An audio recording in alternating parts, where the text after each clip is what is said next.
it comes up in our scripture this morning. The questions actually came from two different people, but they were on the similar topic, and I'll just read them as they were written. Fear God. Why do people say this? Jesus teaches about love and acceptance, so why do people say they'll put the fear of God or the fear of Christ in you, right?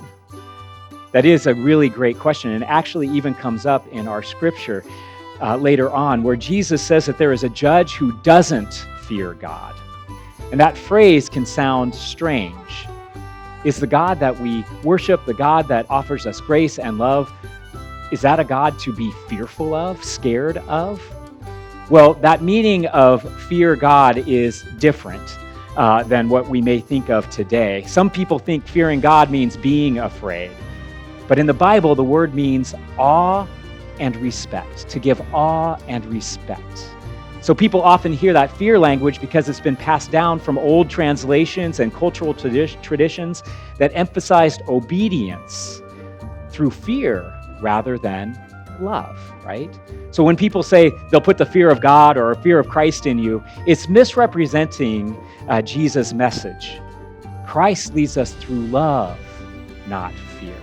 So that Hebrew word that originally was found in the Old Testament text or the Hebrew Bible is yira, which means humble awareness of God's greatness. So it's not a type of fear that causes panic or dread. It is to stand in wonder of God.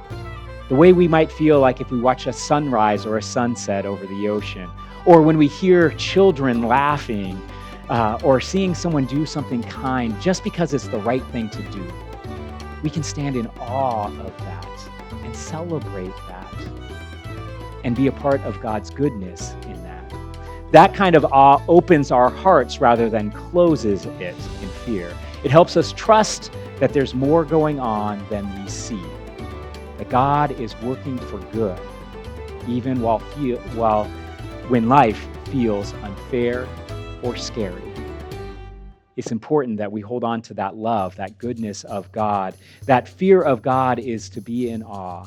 And when we're in awe, that opens us up to the possibility of our light shining, right? So I pray that that is a response to that question. I see the people who wrote those questions. I hope that answered it. If you have a question, please write it down, and I will do my best to respond to it in worship as we continue to explore what it's like to be people of God and people of faith together.